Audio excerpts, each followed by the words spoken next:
Bonjour, ici la deuxième partie de l'historique des moulinets.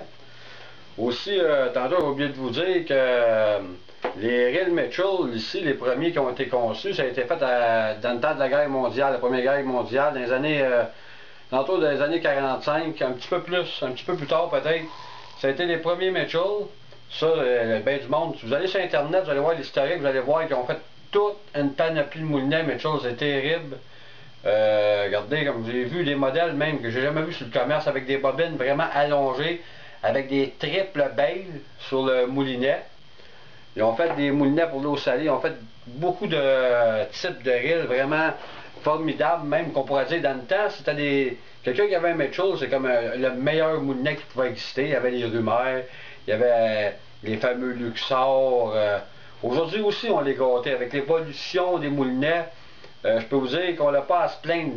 Toutes les compagnies font des moulinets même, des Lancelot, low profile, à vraiment bon marché, qui vont durer très longtemps. Si quelqu'un fait attention à un moulinet bien entretenu, si vous ne l'échappez pas dans le sable, si vous ne le cognez pas, un moulinet, regardez, je vais vous donner un petit truc, parce qu'il y a beaucoup de monde qui, en venant de la pêche, oublie de faire certaines choses. Le frein sur un Lancelot, c'est très important pour avoir une tension uniforme, que ça ne donne pas de coups. Quand vous avez fini de pêcher le soir, vous prenez votre étoile, ici, votre frein, vous le dévissez complètement en finissant de la pêche. Regardez, là, la bobine, elle devient comme la poignée free. Vous faites ça avec, de ne pas oublier de la remettre quand vous allez à la pêche, sinon vous allez ferrer dans le vide. C'est que ça va permettre votre frein de le garder très longtemps.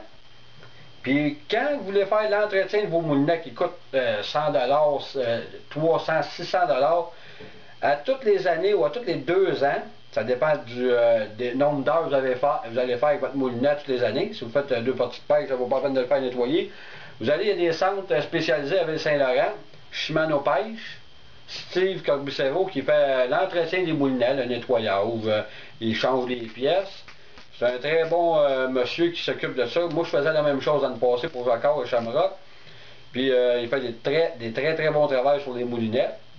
Fait que s'il y a de quoi pour entretenir un moulinet, si vous n'êtes pas capable de vous-même de le démancher pièce par pièce pour le nettoyer avec des solvants, puis faire attention aux types de solvants que vous allez utiliser pour nettoyer vos moulinets. Si vous prenez des types de solvants pour nettoyer des moteurs d'automobile, des solvants très forts, vous allez faire brûler la peinture, les emblèmes dessus, les poignées en synthétique vont fondre. Faites attention aux produits que vous allez prendre pour nettoyer votre moulinet. Les mettre dans des petits sacs comme le calet que j'ai ici, là, c'est pas un moulinet qu'il faut laisser traîner puis cogner sur les tables. Laissez-le nettoyer. C'est apprendre à apprécier son équipement, c'est très important. Tu sais, il y a du monde qui prennent des moulinets puis échappent ça à terre dans le bateau. Il faut faire attention. On travaille très fort pour se payer des grosses machines comme ça, de qualité comme ça ici.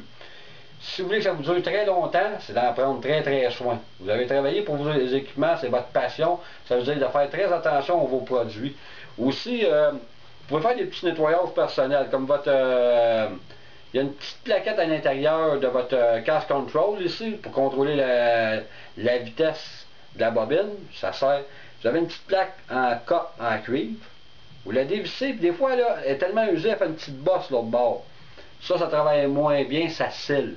Vous allez chez Steve, vous demandez qu'il change votre petite plaque, puis qu'il vous fasse un nettoyage au complet, ça vaut environ entre 15 et 20 exemple. Mais Steve connaît son affaire, puis il va pouvoir vous faire un très bon travail sur votre moulinet. Puis il y a beaucoup de travail, justement, ce monsieur-là. Moi, je faisais ça dans le passé, je fais les miens. Moi, j'ai des techniques, plus tard, je vous montrer une technique, comment les nettoyer un peu. Mais vous êtes mieux, si vous n'êtes pas sûr de votre coup, vous êtes mieux d'aller faire nettoyer chez Shimano Pêche. Aussi, j'aime bien les moulinets légers. Regardez, dans le passé, on avait des moulinets qui étaient, comme je vous parlais, le T1 ou le GM40 ou le VMAX 40G, le Ryobi, qui étaient très légers. On mettait ça sur une canne Série 1. Les premiers Série 1, c'était dans les environs de 130 à 150 $ la canne, qui était en graphite linéaire. C'était les meilleures cannes dans le passé. Il n'y avait rien qui était capable de battre ça comme canne, en fait, de légèreté, sensibilité. Après, ils ont sorti la série Acuflex. Ils ont sorti environ 4 ou 5 générations de Série 1. Mais moi, mon choix personnel, les meilleurs, c'était les W27, B16, B27 en graphite linéaire. Aussi, ils ont sorti les fameuses cannes, aussi Bionix. Ils ont sorti 2 générations. Je trouve que la première génération était meilleure, plus sensible, était plus légère. Ils ont sorti les Lightning Rod qu'encore aujourd'hui. Les Lightning Rod existent aujourd'hui, c'est encore très bon. Je peux vous dire que Pearl Fishing a fait de l'avancement beaucoup aussi, puis ils progressent. Ils font des produits de très bonne qualité à des prix abordables. Cette année, ils ont sorti une canne, la Veritas, la Verdict. Pour le prix, c'est des très bonnes cannes. Je peux vous dire, quelqu'un qui veut débuter de lancer l'eau, là, ils ont des très bonnes cannes. Moi, j'ai rien à me plaindre là-dessus, c'est très bon. Puis aussi, si vous voyez des fois, on peut s'acheter des moulinets neufs, usagés, mais si vous voyez des usagés des fois, là, des anciens moulinets, vous pouvez les acheter et les garder, puis vous faire une petite collection personnelle de moulinets, puis savoir les historiques. C'est plaisant, comme je vous ai montré tantôt, le fameux kit Sainte-Croix. C'est pas jeune. Quand on regarde ça, c'est drôle, mais quand... Moi, j'aurais eu, exemple, une soixantaine d'années ou quoi, quand j'aurais été plus jeune, vraiment, là, j'aurais peut-être aimé ça au bout, il y avait juste ça. C'est pour ça que je vous dis que il y a des affaires qui sont des choses inestimables. C'est des valeurs personnelles que les messieurs ont, comme je vous montrais les vieux Bronson ici, là. Regardez, c'est tout gravé. Bon, aujourd'hui, un reel de même, on prendrait un tambour Calcutta ou n'importe quel, un moulinet rond ou un low profile gravé comme ça ici, là, je peux vous dire, ça coûterait des sous. C'était le fun. Le monde, il se contentait de pêcher avec des moulinets comme ça ici. Puis le monde était heureux pareil à la pêche avec ça. Regardez. Il y a un monsieur que j'ai vu lancer des moulinets comme ça, un champion national de lancer toute catégorie, lancer léger, lancer en mouche, il s'appelle Peter Edward. Si vous voulez le voir cette année, c'est au show de Bonaventure. Il est au kiosque, c'est ce qu'ils font des canards, de la sculpture de canards, des pyrograveurs sur des canards, presque à la rentrée du salon. C'est un petit monsieur pas trop grand, mais un bon bonhomme, il s'appelle Peter Edward. C'est un champion lanceur. Il y a plusieurs années, il nous montrait des lancers à effectuer avec des moulinets comme ça. Il mettait le plomb en dessous de sa chaussure, le plomb de pratique. Il pliait la canne bien arquée. Il lâchait son pied, le plomb s'en allait, le fameux pesant caoutchouc, allait rentrer dans le cerceau. C'était un des très bons lancers. J'ai compétitionné quelques lancers amicales avec, puis M. Robert Oslo avec. Je peux vous dire que M. Peter Edward, des moulinets comme ça, il en a lancé, puis vous allez voir les lancers qu'il faisait avec ça. Puis moi aussi, une affaire que je faisais dans le passé, quand j'achetais des lancers lourds, puis on ne pouvait pas lancer assez loin avec. Je prenais, autrement dit, une fois, mais je vais sortir mon Ryobi, parce que c'était mon préféré dans le passé, le AD4000. Je prenais du fil de corde plombée, du fil de soudure, je mettais un contrepoids, je tournais du fil de plomb dans le fond. Je mettais un tape par-dessous un teflon. Puis là, j'embobinais du fil. Ça faisait comme une bobine, justement, aujourd'hui, la Large Arbor, une bobine plus large. Puis quand on activait la bobine pour lancer, c'est qu'avec son contrepoids, elle sortait encore plus loin. Ça prenait plus de temps avant de l'arrêter. Comme je vous dis, ces petits moulinets-là, regardez encore aujourd'hui, ça pèse rien, c'est sûr. C'est pas agréable, il n'y a pas d'anti-retour à l'infini. Aujourd'hui, les reels, c'est terrible comment ça peut être de bien bonne qualité. Comme je vous dis, puis moi, j'ai pêché avec toutes sortes de moulinets. J'ai jamais gardé un moulinet plus qu'un an depuis 1980.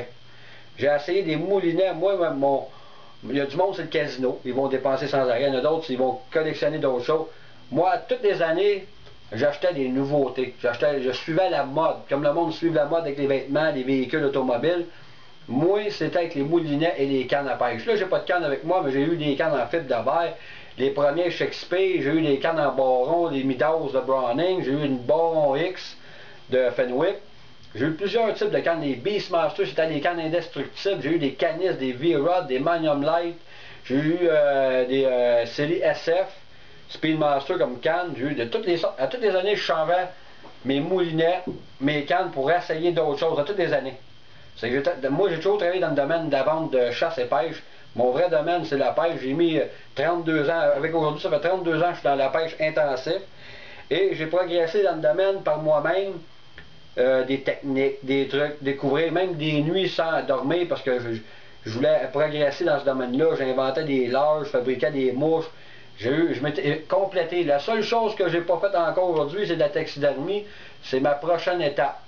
Je fabriquais des mouches, je fabriquais des leurres en bois, je fabriquais des petits rapalas, des leurres de surface, juste pour m'amuser, juste voir ce que je pouvais développer ma dextérité puis mon imagination. Comme je vous dis, c'est un plaisir de parler de pêche avec tous les amis que je communique avec sur l'Internet. Ça fait 4 ans que je joue sur l'Internet. J'aurais dû jouer avant avec ça. Je commence justement à m'amuser avec le monde en ligne, justement, sur l'Internet. Si vous avez des questions ou des choses, vous pouvez m'envoyer des questionnaires sur le Facebook ou pêche-distinction-hotmail.com. C'était ma deuxième partie. Merci beaucoup.